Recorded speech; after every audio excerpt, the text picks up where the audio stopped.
ಪ್ರಕಟಣೆ ಗ್ರಂಥ 3ನೇ ಅಧ್ಯಾಯ 19ನೇ ವಚನ. Revelation chapter 3 verse 19.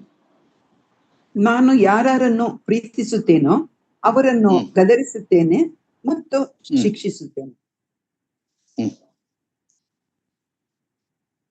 ಆದುದರಿಂದ ನೀನು ಆಸಕ್ತನಾಗಿರು, ದೇವರ ಕಡೆಗೆ ತಿರುಗಿಕೊ. ಸಾಕು ಸಿಸ್ಟರ್, ಥ್ಯಾಂಕ್ ಯು. ನಾವಿಲ್ಲಿ ಗಮನಿಸಿ ನೋಡುವಾಗ ದೇವರಾತ್ಮನು ತಾನೇ ನಮಗಿಲ್ಲಿ ಒಂದು ಮಾತನ್ನ ಹೇಳ್ತಿದ್ದಾನೆ. ಏನಂದ್ರೆ, ನಾನು ಯಾರನ್ನು ಪ್ರೀತಿಸ್ತೇನೋ ಅವರನ್ನು ಗದರಿಸ್ತೇನೆ.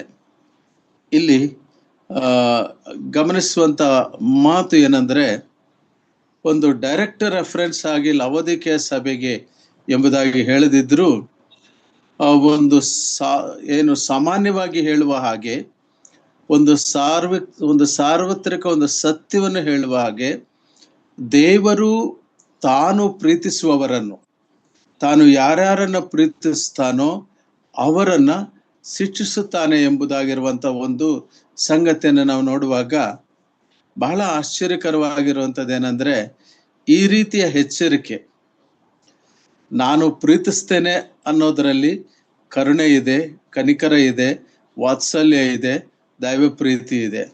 ಆದ್ರೆ ಎರಡನೇ ಭಾಗದಲ್ಲಿ ಆ ಪ್ರೀತಿಯಿಂದ, ಆ ಮಾತೃ ವಾತ್ಸಲ್ಯದಿಂದ, ತಂದೆಯ ಹೃದಯದಿಂದ ಶಿಕ್ಷಿಸ್ತೇನೆ ಅನ್ನೋ ಒಂದು ಅರ್ಥದಲ್ಲಿ ಈ ವಾಕ್ಯವನ್ನು ಅರ್ಥ ಮಾಡಿಕೊಳ್ಬೇಕು. ಈ ರೀತಿ ಎರಡು ಭಾವನೆಗಳನ್ನು ಕೂಡ ಒಟ್ಟಿಗೆ ಹೇಳಿ ಒಂದು ಸತ್ಯವನ್ನ ತಿಳಿಸುವುದು ಪರಿಶುದ್ಧಾತ್ಮ ದೇವರಿಗೆ ಸಾಧ್ಯ. ಹಾಗಾಗಿ ದೇವರಲ್ಲಿ ಆ ಒಂದು ವಾಕ್ಯವನ್ನು ನಾವು ಅರ್ಥ ಮಾಡ್ಕೊಳ್ಳೋ ಪ್ರಯತ್ನ ಮಾಡಿದ್ರೆ, ಯಾವ ಸಭೆಗೂ ಕೂಡ ನಾನು ಪ್ರೀತಿಸುವ ನನ್ನ ಸಭೆ ಎಂಬುದಾಗಿ ಕರ್ತನು ಹೇಳಿಲ್ಲ. ಆದರೆ ಲವೋದಿಕೀಯ ಸಭೆಯನ್ನು ಕರ್ತನಾದ ಯೇಸು ಕ್ರಿಸ್ತನು ಪ್ರೀತಿಸುವನಾಗಿದ್ದಾನೆ. ಪ್ರಿಯರೇ, ಈ ಮಾತು ಕಳೆದ 6 ಸಭೆಗಳಲ್ಲಿ ಕೂಡ ನಾವೆಲ್ಲೂ ಕಾಣೋದಿಲ್ಲ.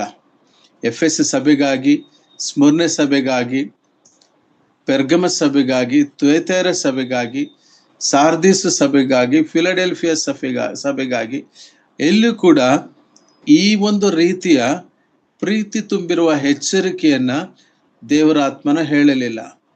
ಇಷ್ಟಕ್ಕೂ ನೋಡೋದಾದ್ರೆ ಈ ಸಭೆಯಲ್ಲಿ ಮೆಚ್ಚುಗೆಗಳು ತಾನೇ ಏನಿವೆ, ಒಳ್ಳೆತನದಾಗಿ ಕಾಣಿಸುವಂಥದ್ದಾದರೂ ಏನಿದೆ. ಆದರೂ ಈ ಸಭೆಗೆ ಹೇಳಿರುವಂತ ಮಾತುಗಳು ಪ್ರಾರಂಭದಿಂದ ಕೂಡ ಉಗುರು ಬೆಚ್ಚನತನ ಇರುವಂತಹದ್ದು, ಕುರುಡುತನ, ದುರವಸ್ಥೆ, ದೌರ್ಭಾಗ್ಯ ಎಲ್ಲ ಕೂಡ ಈ ರೀತಿಯ ಮಾತುಗಳನ್ನ ಹೇಳುತ್ತಾ ಆ ಸಭೆಯನ್ನು ಕೂಡ ಕರ್ತನು ಪ್ರೀತಿಸ್ತಾನಂದ್ರೆ ದಟ್ ಈಸ್ ದ ಅಗೆಪ್ಪ ಲವ್. ಅದು ಕರ್ತನಾದ ಯೇಸು ಕ್ರಿಸ್ತನು ಕಲ್ವಾರಿ ಕ್ರೂಜಿನಲ್ಲಿ ತನ್ನ ಕೊನೆ ರಕ್ತದ ಹನಿ ತನಕ ತನ್ನ ಸಭೆಯನ್ನು ಪ್ರೀತಿಸುವ ಪ್ರೀತಿಯನ್ನ ಸಿದ್ಧಾಂತಪಡಿಸಿರುವಂತಹ ಸಂಗತಿಯನ್ನ ನಾವು ಅರ್ಥ ಮಾಡ್ಕೊಳ್ತೇವೆ. ಈ ಪ್ರೀತಿಯನ್ನ ಪದ ನಾವು ಈ ಹಿಂದೆ ಧ್ಯಾನಿಸಿರುವಂತ ಸಭೆಗಳ ವಿಷಯದಲ್ಲಿ ನಾವೊಂದು 2 ಕಡೆ ನಮಗೆ ಈ ಸಂಗತಿ ನಮಗೆ ಬರ್ತದೆ.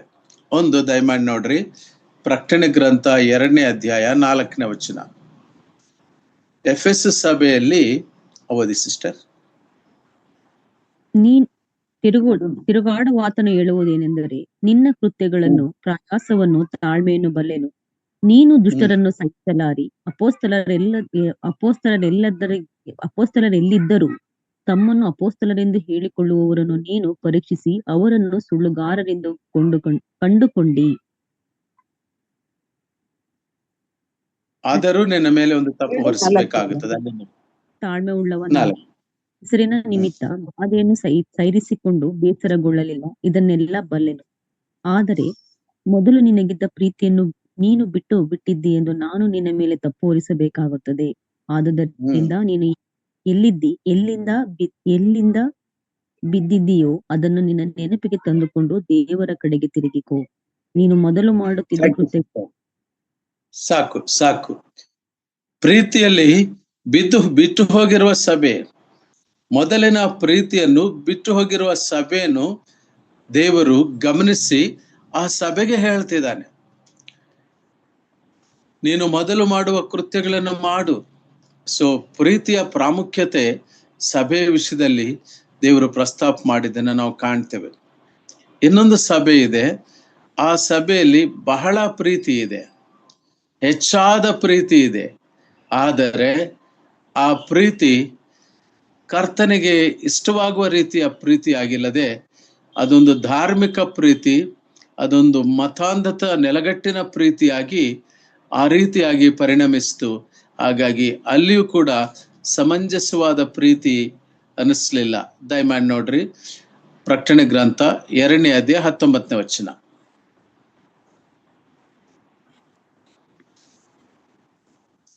ನಿನ್ನ ಕೃತ್ಯಗಳನ್ನು, ನಿನ್ನ ಪ್ರೀತಿಯನ್ನು, ನಂಬಿಕೆಯನ್ನು, ಪರೋಪಕಾರವನ್ನು, ತಾಳ್ಮೆಯನ್ನು ಬಲ್ಲೆನು. ಇದಲ್ಲದೆ ನಿನ್ನ ಕಡೆಯ ಕೃತ್ಯಗಳು ನಿನ್ನ ಮೊದಲಿನ ಕೃತ್ಯಗಳಿಗಿಂತ ಹೆಚ್ಚಾದವುಗಳೆಂದು ಬಲ್ಲೆನು. ಸಾಕು ಆದರೆ ಸಿಸ್ಟರ್, ಸಾಕು ಸಾಕು. ನಿನ್ನ ಕೃತ್ಯಗಳನ್ನು, ನಿನ್ನ ಪ್ರೀತಿಯನ್ನು, ನಂಬಿಕೆಯನ್ನು, ಪರೋಪಕಾರವನ್ನು, ತಾಳ್ಮೆಯನ್ನು ಬಲ್ಲನು. 5-fold appreciation, A vibrant church. ಬಹಳ ನಮೂನೆಯಾದಂಥ ಒಂದು ಸಭೆ, ಮಾದರಿಯಾದಂತಹ ಸಭೆ. ಈ 5 ಸಂಗತಿಗಳು ಒಂದು ಸಭೆಯಲ್ಲಿದ್ದರೆ ಅದು ಎಂತಹ ಒಂದು ಜೈವಿಕತೆಯನ್ನ, ಕರ್ತನನ್ನ ಮಹಿಂಪಡಿಸುವಂತ ರೀತಿಯಲ್ಲಿ ಇರುವಂತ ಸಭೆಯಾಗಿ ನಾವು ಅನಿಸ್ತಿರ್ತೇವೆ. ಆದರೆ ನಂತರ ಬರುವ ತಪ್ಪು ನೋಡಿದಾಗ ಆ ಪ್ರೀತಿಯ ಪದದ ಅರ್ಥ ಅಲ್ಲಿ ಅಪಾರ್ಥಕ್ಕೆ ಅಥವಾ ಅನರ್ಥಕ್ಕೆ ಕಾರಣವಾಗಿದೆ ಎಂಬುದನ್ನ ತುಯತೇರ ಸಭೆಯಲ್ಲಿ ಕುರಿತು ನಾವು ಧ್ಯಾನಿಸುವಾಗ ಆಲೋಚನೆ ಮಾಡಿದ್ವಿ ಪ್ರಿಯರೇ. ಹಾಗಾದ್ರೆ ದೇವರು ಪ್ರೀತಿಸುವ ಸಭೆ ಯಾವುದಂದ್ರೆ ಲವೋದಿಕೀಯ ಸಭೆ. ಅದಕ್ಕಾಗಿ ನಾನು, ಓ ಲವೋದಿಕೀಯ ಸಭೆ, ಐ ಲವ್ ಯು, ನಾನು ನಿನ್ನನ್ನು ಪ್ರೀತಿಸ್ತೇನೆ, ನಾನು ನಿನ್ನನ್ನು ಪ್ರೀತಿಸ್ತೇನೆ. ಕರ್ತನಲ್ಲಿ ಪ್ರಿಯರೇ, ಕರ್ತನಾದ ಯೇಸು ಕ್ರಿಸ್ತನಿಗೆ ಮಾತ್ರ ಇದು ಸಾಧ್ಯ. ಪಾಪಿಯಲ್ಲಿರುವ ಪಾಪವನ್ನು ದ್ವೇಷಿಸಿ ಆ ಪಾಪಿಯನ್ನ ಪ್ರೀತಿಸುವುದು ಕರ್ತನ ಪ್ರೀತಿಗೆ ಮಾತ್ರ ಸಾಧ್ಯ. ಆತನ ಮಾನದಂಡವೇ ಹಾಗೆ. ಮನುಷ್ಯರು ಜಡ್ಜ್ ಮಾಡೋ ರೀತಿ ಅಲ್ಲ. ಆ ಫಿಲದೆಲ್ಫಿಯಾ ಸಭೆಗಾಗಲಿ ಈ ಮಾತನ್ನ ಹೇಳಲಿಲ್ಲ ಅಥವಾ ಎಚ್ಚರಿಕೆ ಹೇಳಲಿಲ್ಲ, ನಾನು ಪ್ರೀತಿಸ್ತೇನೆ ಎಂಬುದಾಗಿ ಹೇಳಲಿಲ್ಲ. ಆದರೆ ಲವೋದಿಕೀಯ ಸಭೆ, ಈ ಕಾಲಘಟ್ಟದಲ್ಲಿರುವ ಈ ಸಭೆಗೆ ದೇವರ ಮಹಾಪ್ರೀತಿ. ಅಂತ್ಯಕಾಲದಲ್ಲಿ ನಾವಿದ್ದೇವೆ, ಕಠಿಣ ಕಾಲಗಳಲ್ಲಿ ನಾವಿದ್ದೇವೆ, ಕೊನೆ ದಿನಗಳಲ್ಲಿ ನಾವಿದ್ದೇವೆ.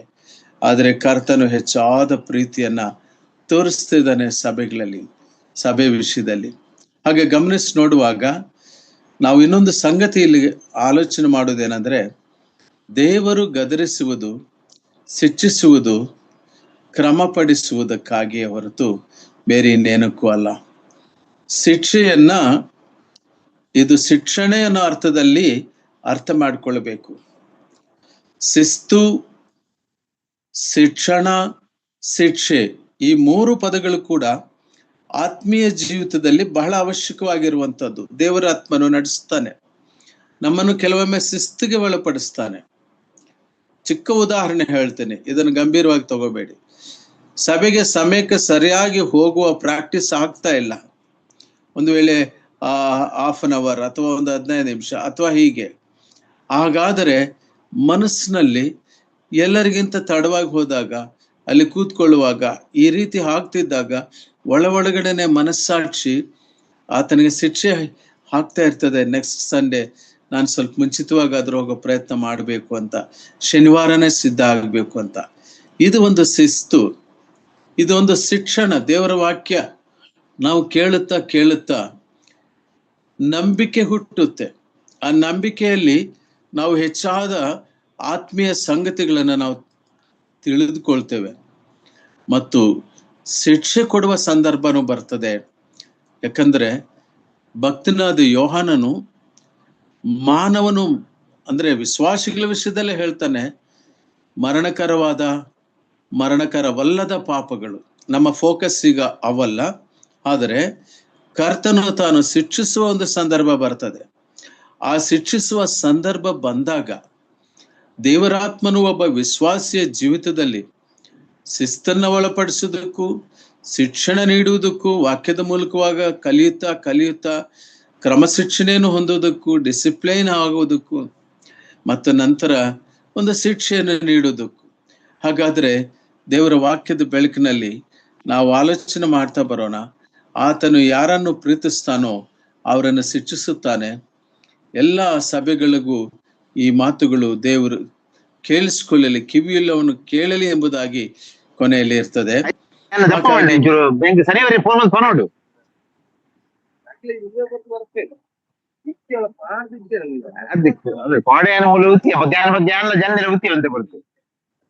ಯಾರದೋ ಸ್ವರ ಬರ್ತಾ ಇದೆ,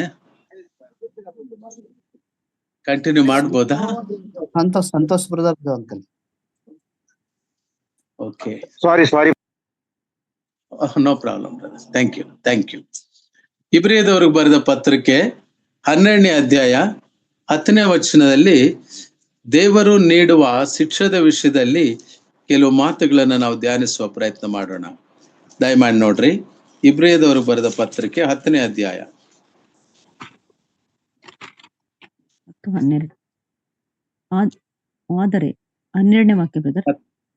10ನೇ ವಚನ, 10ನೇ ಅಧ್ಯಾಯ 12ನೇ ಅಧ್ಯಾಯ 10ನೇ ವಚನ, 10th. ಆ ತಂದೆಗಳು ಕೆಲವು ದಿವಸಗಳ ಪ್ರಯೋಜನವನ್ನು ಲಕ್ಷ್ಯಕ್ಕೆ ತೆಗೆದುಕೊಂಡು ತಮ್ಮ ಮನಸ್ಸಿಗೆ ತೋರಿದಂತೆ ನಮ್ಮನ್ನು ಶಿಕ್ಷಿಸಿದರು. ಆತನಾದರೂ ನಾವು ತನ್ನ ಪರಿಶುದ್ಧತೆಯಲ್ಲಿ ಪಾಲುಗಾರರಾಗಬೇಕೆಂದು ನಮ್ಮ ಹಿತಕ್ಕಾಗಿಯೇ ಶಿಕ್ಷಿಸುತ್ತಾನೆ. ಸಾಕು ಸಿಸ್ಟರ್.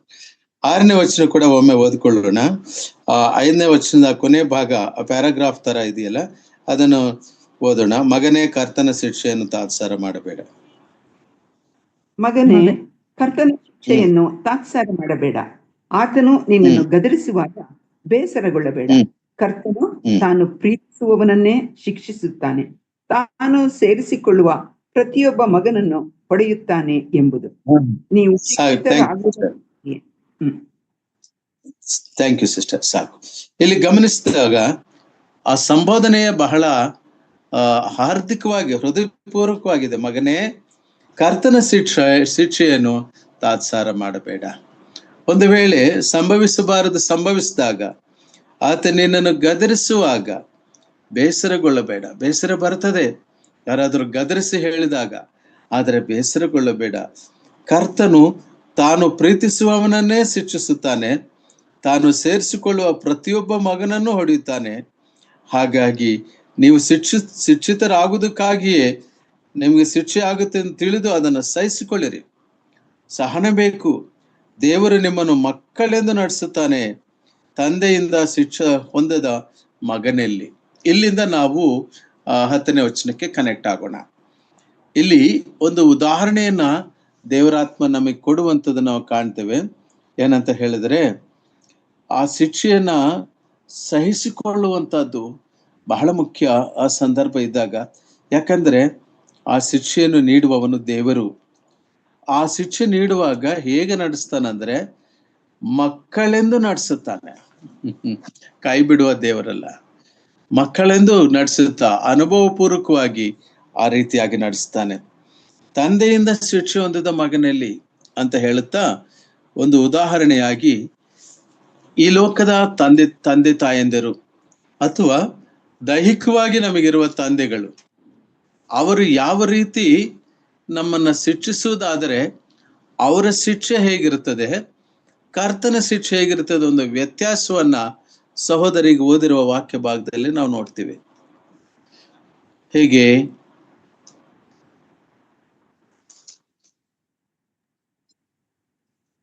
ಹತ್ತನೇ ವಚನದಲ್ಲಿ 12:10, ಆ ತಂದೆ ಮನಸ್ಸಿಗೆ ಗಳ ಪ್ರಯೋಜನವನ್ನು ಲಕ್ಷ್ಯಕ್ಕೆ ತೆಗೆದುಕೊಂಡು ತಮ್ಮ ಮನಸ್ಸಿಗೆ ತೋರಿದಂತೆ ನಮ್ಮನ್ನು ಶಿಕ್ಷಿಸಿದರು. ಆತನಾದರೂ thank you sister, thank you. ಇಲ್ಲಿ ಒಂದು ಕಾಂಟ್ರಾಸ್ಟ್ ನಾವು ನೋಡ್ತೀವಿ, ಒಂದು ವ್ಯತ್ಯಾಸ ತೋರಿಸುವಂತ ಹೋಲಿಕೆ. ಯಾವಾಗ್ಲೂ ನಾನು ಈ ಪದ ಕಾಂಟ್ರಾಸ್ಟ್ ಅನ್ನೋದು ಉಪಯೋಗಿಸ್ತಾ ಇರ್ತೇನೆ. ಯಾಕಂದ್ರೆ ದೇವರು ನಿಭಾಯಿಸುವ, ನಿರ್ವಹಿಸುವ, ನಡೆಸುವ ರೀತಿ ಬೇರೆ, ಮನುಷ್ಯ ನಿಭಾಯಿಸುವ ನೀತಿ ಬೇರೆ. ಆ ಮನುಷ್ಯರಲ್ಲಿಯೂ ಕೂಡ ಒಂದು ವೇಳೆ ತಂದೆ ಇದ್ದಾರೆ ಅಂತ ತಿಳ್ಕೊಳ್ಳೋಣ. ಅವರು ಪ್ರಯೋಜನಕ್ಕಾಗಿ ಶಿಕ್ಷಿಸ್ತಾರೆ. ಅಂದ್ರೆ ಹೇಗೆ? ಒಂದು ಉದಾಹರಣೆಯನ್ನು ತಗೊಳ್ಳೋದಾದ್ರೆ, ಒಂದು ಎಕ್ಸಾಂಪಲ್ ಆಗಿ ನಾವು ಯೋಚನೆ ಮಾಡೋದಾದ್ರೆ, ರಿಸಲ್ಟ್ ಅಲ್ಲಿ, ಪಬ್ಲಿಕ್ ಎಕ್ಸಾಮ್ ರಿಸಲ್ಟ್ ಅಲ್ಲಿ, 10th ನಲ್ಲಿನೋ PUC ನಲ್ಲಿನೋ ಅಥವಾ ಯಾವುದೇ ರಿಸಲ್ಟ್ ಅಲ್ಲಿ ನಿರೀಕ್ಷಿಸಬೇಕಾದಂತ ಮಟ್ಟದಲ್ಲಿರುವಂತ ಒಂದು ಪರ್ಸೆಂಟೇಜ್ ಮಾರ್ಕ್ಸ್ ಬರಲಿಲ್ಲ ಅಂದಾಗ ತಂದೆಯು ತನ್ನ ಸಹಜ ಸ್ವಭಾವದಿಂದ ಆ ಮಗನನ್ನ ಶಿಕ್ಷಿಸಬೇಕು ಅಥವಾ ಹೊಡಿಬೇಕು ಅಂದ್ಕೊಳ್ತಾನೆ. ಯಾಕಂದ್ರೆ ಆತನ ಮನಸ್ಸಿನಲ್ಲಿ ಒಂದು ಭಾವನೆ ಬರ್ತದೇನು, ನಾನು ಎಷ್ಟು ಹಣ ಕೊಟ್ಟು ಫೀಸ್ ಕಟ್ಟಿ ಕಷ್ಟಪಟ್ಟು ನಿನ್ನ ಸೇರಿಸಿದ್ರೆ ನಿನಗೆ ಬಂದಿರೋ ಮಾರ್ಕ್ಗಳು ಇಷ್ಟೇನಾ ಅಂತ. ಅದು ತಂದೆಯ ದೃಷ್ಟಿಕೋನ. ಇನ್ನೊಂದು ರೀತಿಯಲ್ಲಿ ಆ ತಂದೆಗಳು ಯೋಚನೆ ಮಾಡ್ಬೋದು, ಪಕ್ಕದ ಮನೆ ಹುಡುಗ ಅವನು ನಿನ್ನ ಹಾಗೆ ಓದವನು, ಅವನಿಗೆ ಎಷ್ಟು ಮಾರ್ಕ್ಸ್ ಬಂದಿವೆ, ಅಥವಾ ರಿಲೇಟಿವ್ಸ್ ನಲ್ಲಿ ಅವ್ರಿಗೆ ಎಷ್ಟು ಬಂದಿದೆ. This is the human thinking, ಮಾನವ ಸ್ವಾಭಾವಿಕವಾಗಿ ಬರ್ತಕ್ಕಂಥ ಒಂದು ರೀತಿ. ಅದಕ್ಕೆ ಪ್ರಯೋಜನ ಆಗ್ಬೇಕು ಅನ್ನೋ ದೃಷ್ಟಿಯಿಂದ ಶಿಕ್ಷಿಸಲಿಕ್ಕೆ ಪ್ರಯತ್ನ ಮಾಡ್ತಾರೆ. ಆದ್ರೆ ದೇವರ ವಾಕ್ಯ ಹೇಳುತ್ತೆ, ಅಲ್ಲಿ ತಂದೆಯಾದ ದೇವರು ಆ ರೀತಿಯಾಗಿ ಶಿಕ್ಷಿಸುವುದಿಲ್ಲವಂತೆ. ನಾವು ಮುಂದಕ್ಕೆ ಹೋಗೋಣ, ಯಾಕಂದ್ರೆ ನಮ್ಮ ಕಾಲಾವಕಾಶ ಕಮ್ಮಿ ಇರೋದ್ರಿಂದ ಅದರೊಳಗಡೆ ನಾವು ಸಮಯದ ಒಳಗಡೆನೆ ಮುಗಿಸ್ಬೇಕಾಗಿರೋದ್ರಿಂದ ನೋಡಿ ಅಲ್ಲಿ ಎಷ್ಟು ಚೆನ್ನಾಗಿದೆ ದೇವರ ವಾಕ್ಯ. ತಮ್ಮ ಮನಸ್ಸಿಗೆ ತೋರಿದಂತೆ ನಮ್ಮನ್ನು ಶಿಕ್ಷಿಸಿದರು, ಇನ್ಕ್ಲೂಡಿಂಗ್ ಹಿಮ್ಸೆಲ್ಫ್. ಬರಹಗಾರ ಹೇಳ್ತಾನೆ, ಆತನನ್ನು ಸೇರಿಸಿಕೊಂಡು. ಬಹಳ ಸ್ಪಷ್ಟವಾಗಿದೆ. ಆ ಮನಸ್ಸಿಗೆ ತೋರಿದಂತೆ ನಮ್ಮನ್ನು ಶಿಕ್ಷಿಸಿದರು. ಇದು ಹ್ಯೂಮನ್ ಬೀಯಿಂಗ್ಸ್. ದಯಮಾಡಿ ಎಫೆಸ ಪತ್ರಿಕೆಯಲ್ಲಿ ನಾವು ಒಂದು ಮಾತು ಕಾಣ್ತೇವೆ, ಈಗ ತೆಗೆಯೋ ಅವಶ್ಯಕತೆ ಇಲ್ಲ.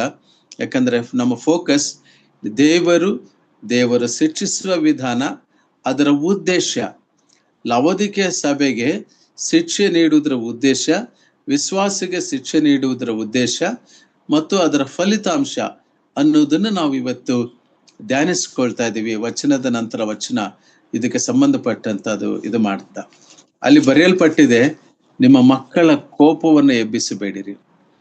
ಚಿಕ್ಕ ಮಕ್ಕಳಿಗೆ ಯಾವಾಗ ಕೋಪ ಹೆಚ್ಚಾಗುತ್ತದಂದ್ರೆ ಅವರಿಗೆ ಪ್ರೋತ್ಸಾಹ ಕಡಿಮೆ ಆದಾಗ. ಅವ್ರಿಗೆ ಕೋಪವೆಬ್ಬಿಸಿದ್ರೆ ಅವ್ರಿಗೆ ಎಷ್ಟು ಮಾರ್ಕ್ಸ್ ಅದು ಹೇಗೆ ಬಂದು ಅವ್ರು ಪ್ರಯತ್ನ ಮಾಡಿರ್ತಾರೆ. ಆದರೆ ಅವರು ಮಾಡಿಲ್ದಿದ್ರು ಕೂಡ ಅಥವಾ ಅವ್ರು ಮಾಡಿದ್ರು ಕೂಡ ಎಷ್ಟು ಫಲಿತಾಂಶ ಬಂದ್ಮೇಲೆ ಮುಗೀತು. ಆದರೆ ಅದ್ರ ಕಂಪ್ಯಾರಿಸನ್ ಮಾಡಿದಾಗ, ಇನ್ನೊಬ್ಬರಿಗೆ ಮಕ್ಕಳನ್ನು ಹೋಲಿಕೆ ಮಾಡಿದಾಗ ಸಹಜವಾಗಿ ಅವರಲ್ಲಿ ಕೋಪೋದ್ರೇಕ ಉಂಟಾಗುತ್ತೆ. ನನ್ನನ್ನು ಯಾಕೆ ದ್ವೇಷಿಸ್ತಾರೆ ಅನ್ನೋ ಪ್ರಶ್ನೆ ಆ ಮಕ್ಕಳ ಮನಸ್ಸಿನಲ್ಲಿ ಹುಟ್ಟುತ್ತೆ. ಚೈಲ್ಡ್ ಸೈಕಾಲಜಿನಲ್ಲಿ ನಾವು ಕಲಿಯುವಂಥದ್ದೇನೆಂದ್ರೆ, ಮಕ್ಕಳಿಗೆ ಆ ಒಂದು ಪ್ರೋತ್ಸಾಹ ಪೋಷಕರಿಂದ ಬಹಳ ಹೆಚ್ಚು ಬೇಕಾಗಿರೋದು. ಏನಕ್ಕಂದ್ರೆ ಅವ್ರನ್ನ ಕ್ರಮಪಡಿಸಬೇಕಾಗಿರೋದು ಪ್ರೀತಿಯಿಂದಲೇ. ಅವರದೇ ಆದಂತ ತಪ್ಪು ಅರ್ಥ ಆಗುವ ರೀತಿಯಲ್ಲೇ ಶಿಕ್ಷಿಸ್ಬೇಕು. ಅದಕ್ಕೆ ಇಂಗ್ಲಿಷ್ನಲ್ಲಿ ಒಂದು ಮೆಥಡ್ ಇದೆ, ಪನಿಷ್ಮೆಂಟ್ ಅಂಡ್ ರಿವಾರ್ಡ್ ಅಂತ. ತಪ್ಪು ನಡೆದಾಗ ಅದು ತಪ್ಪು ಅಂತ ಹೇಳಿ ತಿದ್ದಬೇಕು, ಶಿಕ್ಷೆ ಕೊಡ್ಬೇಕು. ಚಿಕ್ಕದಾಗಿ, ದೊಡ್ಡ ಶಿಕ್ಷೆ ಅಲ್ಲ, ಅದಕ್ಕೆ ಎಷ್ಟು ಅವಶ್ಯಕತೆನೋ ಅಷ್ಟೇ ಪನಿಷ್ ಮಾಡಬೇಕು. ಹಳೆ ಒಡಂಬಡಿಕೆಗೆ ಹೋದಾಗ ಇಸ್ರಾಯೇಲ್ ಜನಾಂಗ ವಿಗ್ರಹಾರಾಧನೆಗೆ ಹೆಚ್ಚು ಮಾರು ಹೋದಾಗ ದೇವರು ಆ ದೇಶವನ್ನ ಶಿಕ್ಷಿಸುವಾಗ ಮಳೆ ಬರದಂತೆ ದೇವರು ಏಲಿಯನಿಗೆ ಹೇಳಿದನು.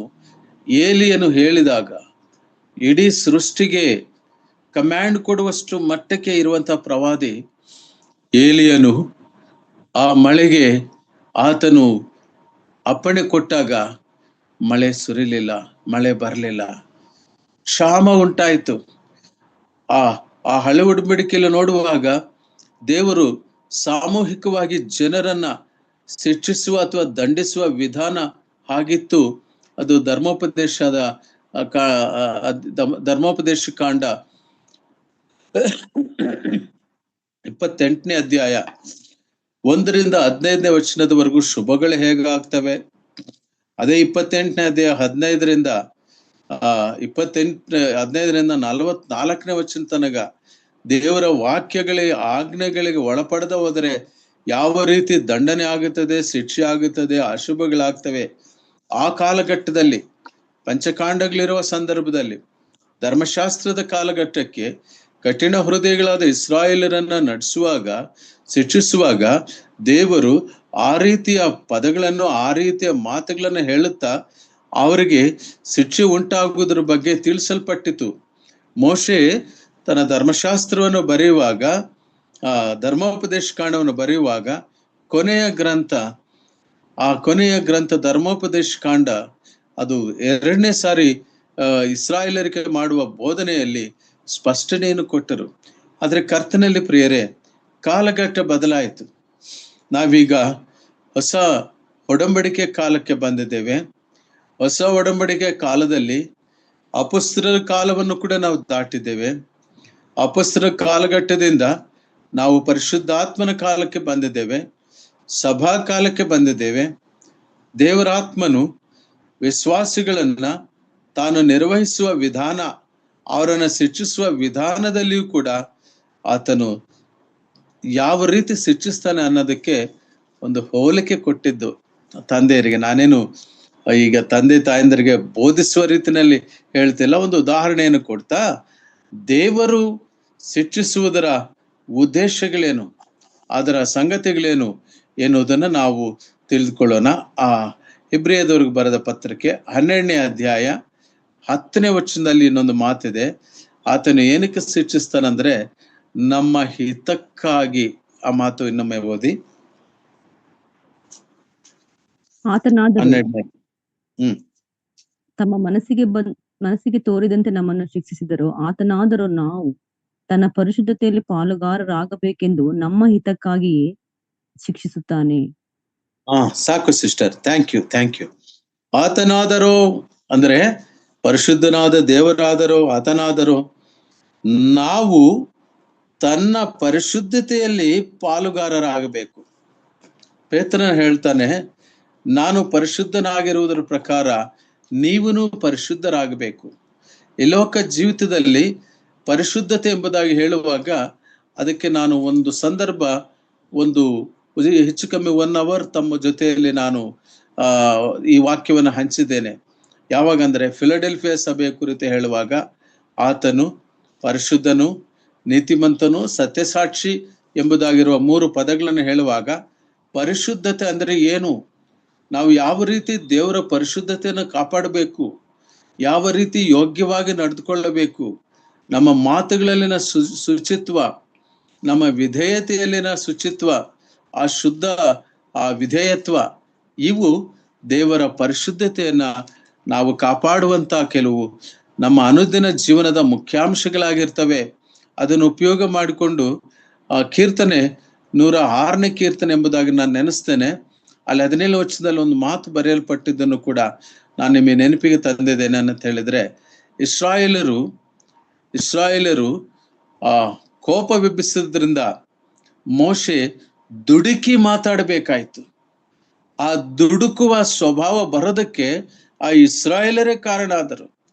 ಶಿಕ್ಷೆ ತಪ್ಪಿದ್ದಲ್ಲ, ಅದು ಆ ಕಾಲಘಟ್ಟ. ಆದರೆ ಲವೋದಿಕೀಯ ಸಭೆಯವರಿಗೆ ಶಿಕ್ಷಿಸುವಾಗ ಆತನನ್ನ ವಿಶ್ವಾಸಿಯನ್ನ ತನ್ನ ಪರಿಶುದ್ಧ ಮಾರ್ಗಕ್ಕೆ, ತನ್ನ ಪರಿಶುದ್ಧತೆಗೆ ಕ್ಲಿಯರ್ ಮಾಡೋದಕ್ಕೆ, ಏನು ಅನ್ವಾಂಟೆಡ್ ಬಾಡಿಲಿ ಒಂದು ಇದಿರ್ತದೆ, ಒಂದು ಕೋಪ ಆಗ್ಲಿ ಅಥವಾ ಒಂದು ಸಿಟ್ಟಾಗ್ಲಿ ಅಥವಾ ಒಂದು ಅವಿಧೇಯತೆ ಆಗ್ಲಿ, ಒಂದು ಸಿಡುಕುನ ಸ್ವಭಾವ ಆಗ್ಲಿ, ಇವೆಲ್ಲ ಕೂಡ ಹೋಗೋದಕ್ಕೆ ಕಾಲಾಂತರದಲ್ಲಿ ತೀಡುತ್ತಾ ದೇವರ ವಾಕ್ಯ ತಟ್ಟಿ ಮುಟ್ಟಿ ಮಾತಾಡುತ್ತಾ ಮನುಷ್ಯನನ್ನ ಕ್ರಿಸ್ತನ ಸಾರೂಪ್ಯಕ್ಕೆ ಬದಲಾಯಿಸೋ ತನಕ ಶಿಕ್ಷೆ ಶಿಸ್ತು ಆಗ್ತಲೇ ಇರ್ತದೆ. ಉದ್ದೇಶ ಆತನ ಪರಿಶುದ್ಧತೆಯಲ್ಲಿ ಪಾಲುಗಾರರಾಗಬೇಕು.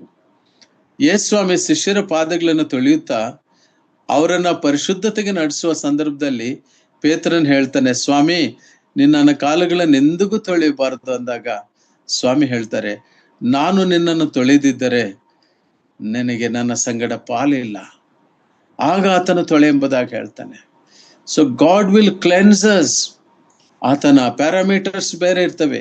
ಅದು ಆ ವ್ಯಕ್ತಿಯ ಮನಸ್ಸಾಕ್ಷಿಗೂ ಕರ್ತನಿಗೂ ಮಾತ್ರ ಗೊತ್ತಾಗ್ತದೆ. ಅದಕ್ಕೆ ಜ್ಞಾನೋಕ್ತಿಗಳ ಗ್ರಂಥದಲ್ಲಿ ಒಂದು ಮಾತು ಬರೆಯಲ್ಪಟ್ಟಿದೆ, ನೀರಿನಲ್ಲಿ ಒಬ್ಬ ಮನುಷ್ಯನಿಗೆ ತನ್ನ ಮುಖವು ಹೇಗೆ ಕಾಣಿಸ್ಕೊಳ್ಳುತ್ತದೋ ಆ ವ್ಯಕ್ತಿಗೆ ತನ್ನ ಮನಸ್ಸಿನಲ್ಲಿರ್ತಕ್ಕಂಥ ಮನಸ್ತತ್ವ ಆ ಒಂದು ಇದು ಹಾಗೆ ಕಾಣಿಸುತ್ತೆ. ದೇವರು ಏನಕ್ಕೆ ಹೀಗೆ ಮಾಡಿದ್ದಾರೆ ಅಥವಾ ಹೇಗೆ ಹೀಗಾಯ್ತು ಅಂತ ಕ್ರಮಪಡಿಸ್ಕೊಂಡ್ರೆ, ಸರಿಪಡಿಸ್ಕೊಂಡ್ರೆ ಅದು ಆತನ ಪರಿಶುದ್ಧತೆಯಲ್ಲಿ ಪಾಲುಗಾರರಾಗ್ತೇವೆ. ನಮ್ಮ ಹಿತಕ್ಕಾಗಿಯೇ, ನಮ್ಮ ಒಳ್ಳೆಯದಕ್ಕಾಗಿಯೇ ಶಿಕ್ಷಿಸ್ತಾನೆ ಹೊರತು ಇಹಲೋಕದ ತಂದೆ ತಾಯಂದಿರಂತೆ ಅವರ ಪ್ರಯೋಜನಕ್ಕಾಗಿ ಶಿಕ್ಷಿಸುವ ರೀತಿನಲ್ಲಿಲ್ಲ. ದೇವರಿಗೆ ಏನು ಪ್ರಯೋಜನ ಇದೆ, ಆದರೆ ಆತನ ಜೊತೆಯಲ್ಲೇ ನಾವಿರ್ಬೇಕು. ನಾನಿರುವಲ್ಲಿ ನೀನಿರ್ಬೇಕು. ಪ್ರಿಯರೇ, ಆಶ್ಚರ್ಯಕರವಾದ ಸಂಗತಿ ಏನಂದ್ರೆ, ನನಗೆ ನಿಜಕ್ಕೂ ಎದೆ ಜಲ್ಲಂತ ಇರ್ತದೆ. ಒಂದೊಂದು ಸಂದರ್ಭ, ಒಂದೊಂದು ವಾಕ್ಯ, ಈ 7 ಸಭೆಗಳಿಗೆ ಕರ್ತನೆ ಹೇಳಿರೋ ಮಾತು ನಾನು ಧ್ಯಾನಿಸ್ತಿರುವಾಗ ನನಗೆ ಆ ಧ್ಯಾನದಲ್ಲಿನೇ ನನಗೆ ಬಹಳ ಅತ್ಯಂತ ಹೆಚ್ಚು ಆನಂದದ ಪರಾಕಾಷ್ಠತೆ ನನಗೆ ಸಿಗ್ತದೆ. ಯಾಕಂತ ಹೇಳಿದ್ರೆ, ಇಂಥ ಒಂದು ಈ ಸಭೆಯನ್ನು ದೇವರು ಕೊಡುವ ವಾಗ್ದಾನ ಏನಂದ್ರೆ, ನೀವು ನನ್ನೊಂದಿಗೆ ಸಿಂಹಾಸನದಲ್ಲಿ ನನ್ನ ಜೊತೆಯಲ್ಲಿ ನೀವಿರಬೇಕು. What a great god.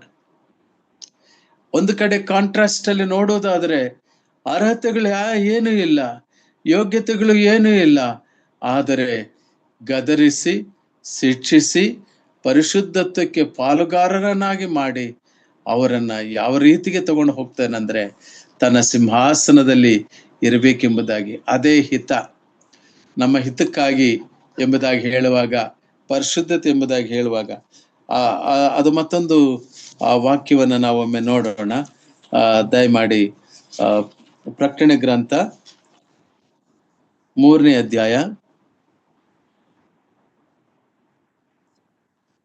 71ನೇ ವಚನದ ಮಧ್ಯಭಾಗದಿಂದ ಓದಿ. ಜಯ ಹೊಂದುವವನನ್ನು ಅಂತ, ಜಯ ಹೊಂದುವವನನ್ನು ನನ್ನೊಡನೆ ಸಿಂಹಾಸನದಲ್ಲಿ ಕೂತುಕೊಳ್ಳುವಂತೆ ಮಾಡುವೆನು. What a great god. ಪ್ರಿಯರೇ, ಥ್ಯಾಂಕ್ ಯು ಸಿಸ್ಟರ್. ಜಯ ಹೊಂದಬೇಕು. ವಾಕ್ಯಗಳನ್ನು ಪದೇ ಪದೇ ಕೇಳಿಸ್ಕೊಳ್ಳಬೇಕು. ದೇವರು ಶಿಕ್ಷಿಸುವಾಗ ತಾತ್ಸಾರ ಮಾಡಬಾರದು, ಅಲಕ್ಷ್ಯ ಮಾಡಬಾರದು. ಯಾಕಂದ್ರೆ ಒಂದು ದಿನ ಆತನ ಜೊತೆಯಲ್ಲಿ ಸಿಂಹಾಸನದಲ್ಲಿ ಕೂತ್ಕೊಳ್ತೇವೆ.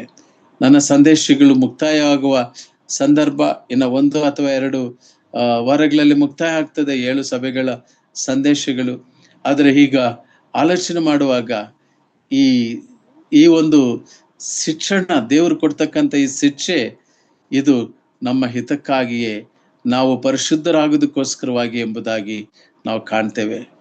ಇನ್ನೊಂದು, ಶಿಕ್ಷಿತನಾಗೋದಕ್ಕಿಂತ ಮುಂಚೆ ಹೊರಟಾಗಿರುವ ಮನುಷ್ಯ ಶಿಕ್ಷಿತನಾದ ಮೇಲೆ ಏನಾಗ್ತಾನೆ ಅಲ್ವಾ? ಅದನ್ನು ನಾವು ನೋಡ್ಬೇಕಲ್ಲ. ಒಂದೊಂದ್ಸಲ ನಾವು ಹೇಳ್ತಿರ್ತೀವಿ ನಮ್ಮ ಮಕ್ಕಳ ವಿಷಯದಲ್ಲಿನೋ, ಅಥವಾ ಮೊದ್ಲಿದ್ದಂಗೆ ಇಲ್ಲಪ್ಪ, ಅವನು ಬದಲಾಗಿದ್ದಾನೆ. ಎಸ್, ನಾವು ಯಾವತ್ತೂ ಕೂಡ ಒಬ್ಬ ವ್ಯಕ್ತಿಯನ್ನ, ಸಾಮಾನ್ಯ ಹ್ಯೂಮನ್ ಕಾನ್ಸೆಪ್ಟ್, ನನಗೆ ಗೊತ್ತು ಬಿಡ ಅವನಷ್ಟೇ ಅಂತ. ಆದ್ರೆ ದೇವರ ವಾಕ್ಯ ನೋಡುವಾಗ, ದೇವರು ಒಂದು ವೇಳೆ ಆತನನ್ನ ಶಿಕ್ಷೆಗೆ ತಗೊಂಡ್ರೆ, ಶಿಕ್ಷಿತನಾದ ಮೇಲೆ ದೊಡ್ಡ ಒಂದು ಬದಲಾವಣೆ ಆಗ್ತದೆ. ಹಾಗೆ ನಾವು ಒಬ್ಬರನ್ನ ನೋಡಿದ ತಕ್ಷಣ ಜಡ್ಜ್ ಮಾಡಬಾರ್ದು, ಅಥವಾ ಜಡ್ಜ್ ಮಾಡಿ ಇಷ್ಟೇ ಇವನ ಹಣೆ ಬರಹ ಹೀಗೆ ಅಂತ ಅನೇಕ ಜನರು ಹೇಳ್ತಾ ಇರ್ತಾರೆ. ಆದ್ರೆ ನಾವು ಹಾಗೆ ಹೇಳೋ ಹಾಗಿಲ್ಲ. ಯಾಕಂದ್ರೆ ಯಾರನ್ನ ಹೇಗಾದರೂ ಬದಲಾವಣೆ ಮಾಡುವ ದೇವರು, ಏನೂ ಇಲ್ಲದಿರೋದನ್ನು ಇರುವ ಹಾಗೆ ಕರೆಯೋ ದೇವರು, ಸಮಸ್ತವನ್ನ ತನ್ನ ಸಂಪೂರ್ಣ ಸ್ವಾಧೀನದಲ್ಲಿ ಇಟ್ಟುಕೊಂಡು ನಡೆಸುವಂತ ದೇವರು. ದೊಡ್ಡ ದೊಡ್ಡ ಮಹಾನ್ ಭಕ್ತರು ಎಷ್ಟೋ ಸಂದರ್ಭಗಳಲ್ಲಿ ದಾರಿ ತಪ್ಪುತ್ತಾರೆ.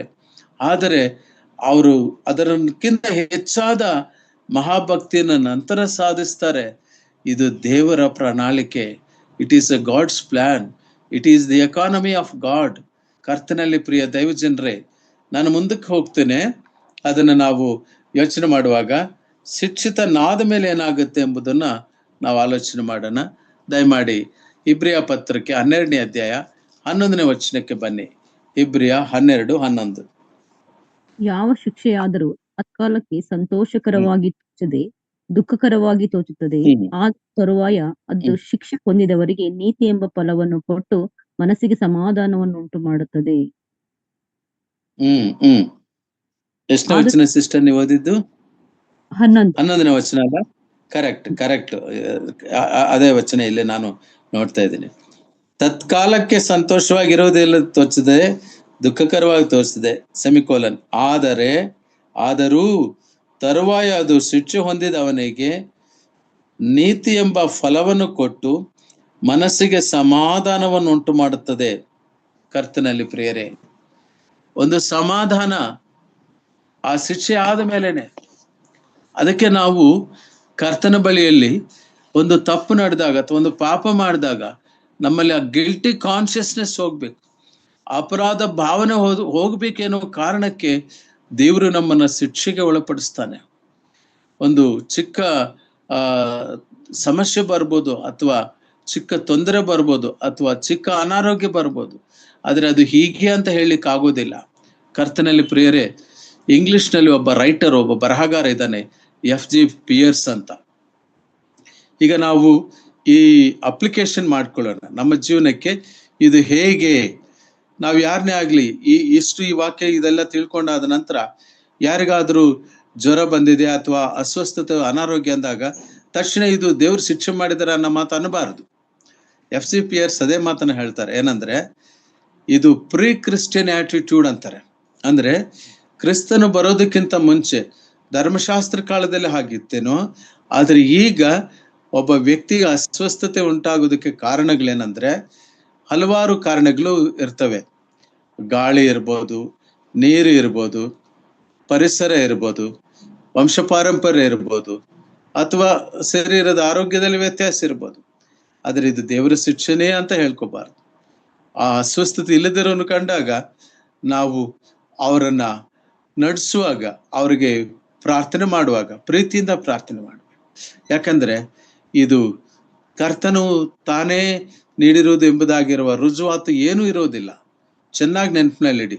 ಯಾಕಂದ್ರೆ ಇದಕ್ಕೆ ಕಾಂಟ್ರರಿ ಆಗಿ ಏನೊಬ್ರು ಥಿಂಕ್ ಮಾಡೋರು ಇರ್ಬೋದು. ಏನು ರೋಮಾಪುರ 8ನೇ ಅಧ್ಯಾಯ 2ನೇ ವಚನ ಹೇಳ್ದಲ್ಲ, ಈಗ ಕ್ರಿಸ್ತ ಯೇಸುನಲ್ಲಿರೋ ಅಪರಾಧ ನಿರ್ಣಯ ಇಲ್ಲವೇ ಇಲ್ಲ ಅಂತ ಆ ಕಾಂಟೆಕ್ಸ್ಟ್ ಅಲ್ಲಿ ಬರ್ಬೋದು. ಆದ್ರೆ ಅಲ್ಲಿನ ಸಂದರ್ಭ ಬೇರೆ, ಇಲ್ಲಿನ ಸಂದರ್ಭ ಬೇರೆ. ಸಂದರ್ಭವನ್ನ ಅರ್ಥ ಮಾಡ್ಕೊಳ್ದಲೆ ಸಂದೇಶವು ಸರಿ ಇಲ್ಲ ಅಂತ ಹೇಳೋದಕ್ಕೂ ಬರಬಾರದು. ಯಾಕಂದ್ರೆ ಸಂದರ್ಭಕ್ಕೂ ಸಂದೇಶಕ್ಕೂ ಸನ್ನಿಹಿತ ಸಂಬಂಧ ಇದೆ. ಈ ಸಂದೇಶ ದೇವರು ತಾನು ಪ್ರೀತಿಸುವವರನ್ನು ಗದರಿಸ್ತಾನೆ, ಶಿಕ್ಷಿಸ್ತಾನೆ ಅನ್ನೋ ಸಂದರ್ಭಕ್ಕೆ ಮಾತ್ರ ಸಂಬಂಧಿಸಿದ್ದು. ಸತ್ಯವೇದ ಬಹಳ ಅಪಾರವಾದಂತ ಒಂದು ಜ್ಞಾನ ಭಂಡಾರ ಪ್ರಿಯರೇ. ಇದರಲ್ಲಿ ಯಾರು ಕಮಾಂಡ್ ಸಾಧಿಸಿರೋರಿಲ್ಲ, ಯಾರು ಅಥಾರಿಟಿ ಸಾಧಿಸಿರೋರಿಲ್ಲ. ಆದರೆ ನಾವು ವಾಕ್ಯವನ್ನ ಪ್ರಾರ್ಥನಾ ಪೂರ್ವಕವಾಗಿ ಧ್ಯಾನಿಸುವಾಗ ಅನೇಕ ಸಂಗತಿಗಳು ನಮಗೆ ಗೋಚರವಾಗ್ತವೆ. ಹಾಗಾದರೆ ವಿಶ್ವಾಸಿಗಳಾದ ನಮ್ಮ ಕರ್ತವ್ಯ ಏನು? ನಮ್ಮ ಕರ್ತವ್ಯ ಏನು? ಒಂದು ವೇಳೆ ಅನಾರೋಗ್ಯದಲ್ಲಿ ಇರೋದಾದ್ರೆ ಅದಕ್ಕೆ ಒಂದು ಒಳ್ಳೆಯ ಕನ್ಕ್ಲೂಷನ್ ಕೊಟ್ಟು ನಾವು ದೇವರು ಪ್ರೀತಿಯಿಂದ ನೀಡುವ ಗದರಿಕೆ ಅಥವಾ ಶಿಕ್ಷೆ, ಅದರಿಂದ ಪ್ರಯೋಜನ, ಅದರಿಂದ ನಮಗಿರುವಂತ ಆ ಒಂದು ಸಮಾಧಾನ, ನೀತಿಯ ಫಲ, ಇದು ದೇವರ ಒಂದು ಕಾರ್ಯ. ಆದರೆ ಇದು ಪ್ರೀತಿಯ ಕಾರ್ಯವ ಹೊರತು ಇದು ದಂಡನೆಯ ಕಾರ್ಯ ಅಲ್ಲ. ಆದರೆ ಹೀಗಿರುವಾಗ ಒಬ್ಬ ವಿಶ್ವಾಸಿಯಾಗಿ, ಒಬ್ಬ ಸಹೋದರನಾಗಿ ನಮ್ಮ ಕರ್ತವ್ಯ ಏನು? ದಯಮಾಡಿ ನೋಡ್ರಿ, ಯಾಕೋಬ ಪತ್ರಿಕೆ 5ನೇ ಅಧ್ಯಾಯ 13, 14, 15 ಆ ವಚನಗಳನ್ನು ಒಟ್ಟಿಗೆ ಓದಿ ನಾವು ನಮ್ಮ ಧ್ಯಾನವನ್ನು ಮುಕ್ತಾಯ ಮಾಡಿಕೊಳ್ಳೋಣ.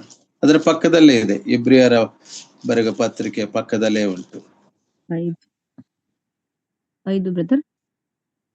5ನೇ ಅಧ್ಯಾಯ ಸಿಸ್ಟರ್, 13, 14, 15. ನಿಮ್ಮಲ್ಲಿ ಬಾಧೆ ಪಡುವವನು ಇದ್ದಾನೋ ಅವನು ದೇವರನ್ನು ಪ್ರಾರ್ಥಿಸಲಿ. ನಿಮ್ಮಲ್ಲಿ ಸಂತೋಷ ಪಡುವವನು ಅವನು ಕೀರ್ತನೆ ಹಾಡಲಿ. ನಿಮ್ಮಲ್ಲಿ ಅಸ್ವಸ್ಥನಾಗಿರುವವನು ಇದ್ದಾನೋ ಅವನು ಸಭೆಯ ಹಿರಿಯರನ್ನು ಕರೆ ಕಳುಹಿಸಲಿ. ಅವರು ಕರ್ತನ ಹೆಸರಿನಿಂದ ಅವನಿಗೆ ಎಣ್ಣೆ ಹಚ್ಚಿ ಅವನಿಗೋಸ್ಕರ ದೇವರನ್ನು ಪ್ರಾರ್ಥಿಸಲಿ. ಸಾಕು ಸಿಸ್ಟರ್. ಇಲ್ಲಿ ಬಾಧೆ ಪಡೋನಿದ್ದಾನೋ ಅವನು ಪ್ರಾರ್ಥನೆ ಮಾಡಬೇಕು. ತುಂಬಾ ಚೆನ್ನಾಗಿದೆ, ದೇವರ ವಾಕ್ಯ ಕ್ರಮವಾಗಿದೆ ನೋಡಿ. ಅಲ್ಲಿ ಆತ ಬಾಗಿಲುಗಳು ಮುಚ್ಚಿಕೊಂಡು ನಮ್ಮ ಕರ್ತನಾದ ಯೇಸು ಸ್ವಾಮಿ ಹೇಳಿದ ಹಾಗೆ ರಹಸ್ಯದಲ್ಲಿರುವಂತಹ ದೇವರಿಗೆ ಆತನು ರಹಸ್ಯದಲ್ಲಿ ಮೊರೆ ಇಡಬೇಕು, ಪ್ರಾರ್ಥನೆ ಮಾಡಬೇಕು. ಆಗ ದೇವರು ಸ್ವಸ್ಥತೆ ಉಂಟಾಗುತ್ತೆ. ಒಂದು, ನಿಮ್ಮಲ್ಲಿ ಸಂತೋಷ ಪಡೋನಿದ್ರೆ ಹಾಡು ಹಾಡ್ಲಿ.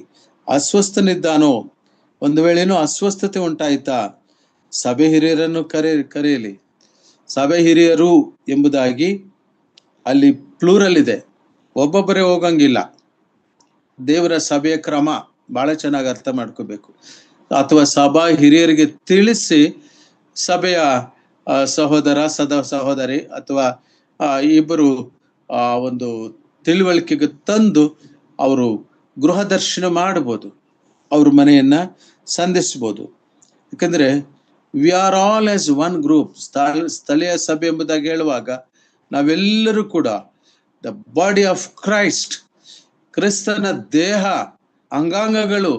ಅದರಿಂದ ಒಬ್ಬ ಅಸ್ವಸ್ಥನಾಗಿದ್ದಾಗ ನಾವಿದನ್ನ ಬೇರೆ ಪಂಥದವರು ಬೇರೆ ರೀತಿ ಅಪಾರ್ಥ ಮಾಡಿ ದೇವರ ವಾಕ್ಯವನ್ನ ವಕ್ರ ವ್ಯಾಖ್ಯಾನ ಮಾಡಿ ಅನಾರೋಗ್ಯದಲ್ಲಿರುವವ್ರನ್ನ ಇನ್ನೂ ಬಾಧೆ ಪಡಿಸ್ತಾರೆ. ನನಗೊಬ್ಬ ಸಹೋದರ, ಒಬ್ಬ ವ್ಯಕ್ತಿ ಒಂದ್ಸರಿ ನನಗೆ ಹೇಳಿದ್ರು, ಆಸ್ಪತ್ರೆಯಲ್ಲಿ ಇದ್ದು ಅಸ್ವಸ್ಥತೆಯಲ್ಲಿ ಆತನು ಡಿಹೈಡ್ರೇಷನ್ ಇಂದ ನರಳ್ತಾ ಇದ್ದ ಸಂದರ್ಭದಲ್ಲಿ ಅವರ ಪಾಸ್ಟರ್ ಬಂದರಂತೆ. ಅವರು ನಮ್ಮ ಸಹೋದರರೇ, ನಾವು ಯಾರನ್ನೂ ಅಪಾರ್ಥ ಮಾಡ್ಕೊಳ್ಳೋ ಹಾಗಿಲ್ಲ. ಆದ್ರೆ ಅವ್ರಿಗೂ ಒಂದು ಸಂದರ್ಭ, ಒಳ್ಳೆ ಗ್ರಹಿಕೆ ಹೆಚ್ಚಾಗಿ ಬಂದಿರಬಹುದು ನಂತರ ಅಥವಾ ಅದರ ಹಿಂದೆಲೆ ಅವರು ಬಂದು ಪ್ರಾರ್ಥನೆ ಮಾಡೋದಕ್ಕೆ ಆ ರೋಗಿಯ ಬಳಿಯಲ್ಲಿ ಬಂದಾಗ ಅವ್ರು ಪ್ರಾರ್ಥನೆ ಮಾಡ್ಬೇಕಾ ಇಲ್ವಾ? ಅವ್ರು ಕೇಳಿರೋ ಮೊದಲನೇ ಪ್ರಶ್ನೆ, ಈ ತಿಂಗಳು ನೀವು ದಶಂಭಾಗ ಕೊಟ್ಟಿದ್ದೀರಾ? ಆ ಪ್ರಶ್ನೆಗೆ ಆತನಿಗೆ ಡಿಹೈಡ್ರೇಷನ್ ಇನ್ನೂ ಜಾಸ್ತಿ ಆಗಿರ್ಬೋದು ನನ್ನ ಲೆಕ್ಕದಲ್ಲಿ.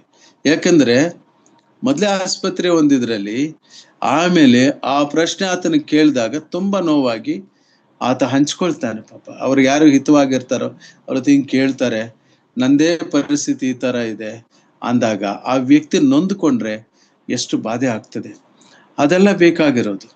ರೋಗಿಯ ಬಳಿಯಲ್ಲಿ ಹೋದಾಗ ಆ ಮನೆಯವರು ಹೇಳಿರ್ತಾರೆ ಇಂಥ ಕಾಯಿಲೆ ಇದೆ ಅಂತ. ಆ ಕಾಯಿಲೆ ಹೆಸರು ಹೇಳಿನೂ ಪ್ರಾರ್ಥನೆ ಮಾಡಬಾರ್ದು. ಯಾಕಂದ್ರೆ ಅವ್ರಿಗೆ ಗೊತ್ತಿರಲ್ಲ. ಡಾಕ್ಟರ್ಸ್ ಹೇಳಿರ್ತಾರೆ ಪೇಷಂಟ್ಗೆ ಇದು ಗೊತ್ತಾಗಬಾರ್ದು ಅಂತ. ಅಸ್ವಸ್ಥತೆಯಿಂದ ದೇವರೇ ಇವ್ರನ್ನು ಪಾರು ಮಾಡು ಎಂಬುದಾಗಿ ನಾವು ಪ್ರಾರ್ಥನೆ ಮಾಡಬೇಕು. ಪರಿಪಕ್ವತೆಯಿಂದ ಇರಬೇಕು, ಮೆಚ್ಯೂರಿಟಿಯಿಂದ ಪದಗಳು ಉಪಯೋಗಿಸ್ಬೇಕು. ದೇವರಿಗೆ ಮೊರೆ ಇಡುವಾಗ, ಪ್ರಾರ್ಥನೆ ಮಾಡುವಾಗ ಸಂಕ್ಷಿಪ್ತವಾಗಿ ಪ್ರಾರ್ಥನೆ ಮಾಡಿ ಅವ್ರಿಗೆ ಬಲ ತುಂಬಬೇಕು, ನಂಬಿಕೆ ತುಂಬಬೇಕು, ವಿಶ್ವಾಸದಲ್ಲಿ ಇರಬೇಕು. ಏನೋ ಶಿಕ್ಷೆ ಆಗಿದೆ, ಏನೋ ತಪ್ಪು ಮಾಡಿದ್ದಾನೆ, ಏನೋ ತಪ್ಪು ನಡೆದಿದೆ ಅನ್ನೋದಿದೆಯಲ್ಲ, ಇದು ಒಂದು ರೀತಿಯ ಪರಿಸಾಯರ ನೀತಿ. ಇದೊಂದು ರೀತಿಯ ಯಹೋದರ ಸದ್ದುಕಾಯರ ನೀತಿ. ಅದಕ್ಕೆ ಯೇಸು ಸ್ವಾಮಿ ಹೇಳ್ತಾನೆ ಮತ್ತೈ ಸುವಾರ್ತೆ 5:20 ವಚನದಲ್ಲಿ, ನಿಮ್ಮ ನೀತಿಯು ಶಾಸ್ತ್ರಿಗಳ ನೀತಿಗಿಂತಲೂ ಪರಿಸಾಯರ ನೀತಿಗಿಂತಲೂ ಹೆಚ್ಚಿನದಾಗದೆ ಹೋದರೆ ನೀವು ಪರಲೋಕ ರಾಜ್ಯವನ್ನು ಪ್ರವೇಶಿಸಲಾರಿರಿ. ಪ್ರಿಯರೇ, ಈ ಒಂದು ಆಂತರ್ಯದಲ್ಲಿ ಒಂದು ಪ್ರೀತಿ ಬರಬೇಕು. ಆಗ ಅಸ್ವಸ್ಥರಾಗಿರೋರಿಗಾಗಿ ಪ್ರಾರ್ಥನೆ ಮಾಡಬೇಕು. ಮತ್ತು ಸಭೆ ಹಿರಿಯರು ಆ ಕಾಲಘಟ್ಟದಲ್ಲಿರುವಂತಹದ್ದು ಏನು ಒಲಿವ ಎಣ್ಣೆ, ಆಯಿಲ್, ಆ ಎಣ್ಣೆ ಮರದ ಆ ಒಂದು ಎಣ್ಣೆಯನ್ನು ಹಚ್ಚುವುದು ಅಲ್ಲಿನ ಪದ್ಧತಿ ಆಗಿತ್ತು. ಅದಲ್ಲೇ ಬರೆಯಲ್ಪಟ್ಟಿದೆ ಆ ಕಾಲಘಟ್ಟದದ್ದು. ಸೊ ಹಾಗಾಗಿ ಅವ್ರಿಗಾಗಿ ದೇವರನ್ನು ಪ್ರಾರ್ಥಿಸಲಿ.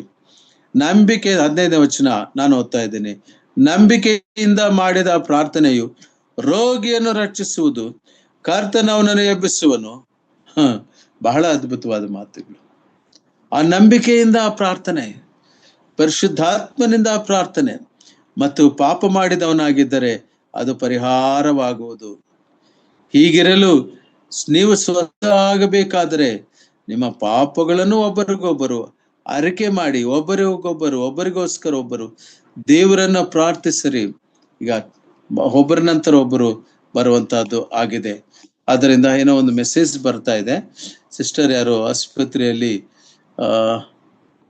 ಏನು ಕಾಣಿಸ್ತಿಲ್ಲ ನನಗೆ. ಸರಿ, ಪ್ರಾರ್ಥನೆ ಮಾಡೋಣ. ಈ ರೀತಿಯಾಗಿ ಒಬ್ಬರಿಗೊಬ್ಬರು ಅರಿಕೆ ಮಾಡಿ ಒಬ್ಬರಿಗೋಸ್ಕರ ಒಬ್ಬರು ದೇವರನ್ನು ಪ್ರಾರ್ಥಿಸಿರಿ. ನೀತಿವಂತನ ಅತ್ಯಾಸಕ್ತಿಯುಳ್ಳ ವಿಜ್ಞಾಪನೆ. ಇಲ್ಲಿ 4 ರೀತಿಯ ಪ್ರಾರ್ಥನೆಗಳನ್ನು ನಾವು ನೋಡಿದೆವು. ವೈಯಕ್ತಿಕ ಪ್ರಾರ್ಥನೆ 13ನೇ ವಚನದಲ್ಲಿ, ಮತ್ತು ನಂತರ ಸಭೆ ಹಿರಿಯರ ಪ್ರಾರ್ಥನೆ, ಮತ್ತು 15ನೇ ವಚನದಲ್ಲಿ ಏನು ನಂಬಿಕೆಯಿಂದ ಮಾಡಿದ ಪ್ರಾರ್ಥನೆ, ಮತ್ತು 4ನೇದಾಗಿ ನಾವು ನೋಡುವಾಗ ನೀತಿವಂತನ ಅತ್ಯಾಸಕ್ತಿಯುಳ್ಳ ವಿಜ್ಞಾಪನೆ ಬಹುಬಲವಾಗಿದೆ. ಈ ರೀತಿಯಾಗಿ ದೇವರ ಪ್ರೀತಿಯನ್ನು, ಶಿಕ್ಷೆಯನ್ನು ಅರ್ಥ ಮಾಡಿಕೊಂಡು ನಮ್ಮ ನಂಬಿಕೆ ಜೀವಿತದಲ್ಲಿ ಮುಂದಕ್ಕೆ ಸಾಗುವಂತೆ ದೇವರು ನಮಗೆ ಸಹಾಯ ಮಾಡಿ.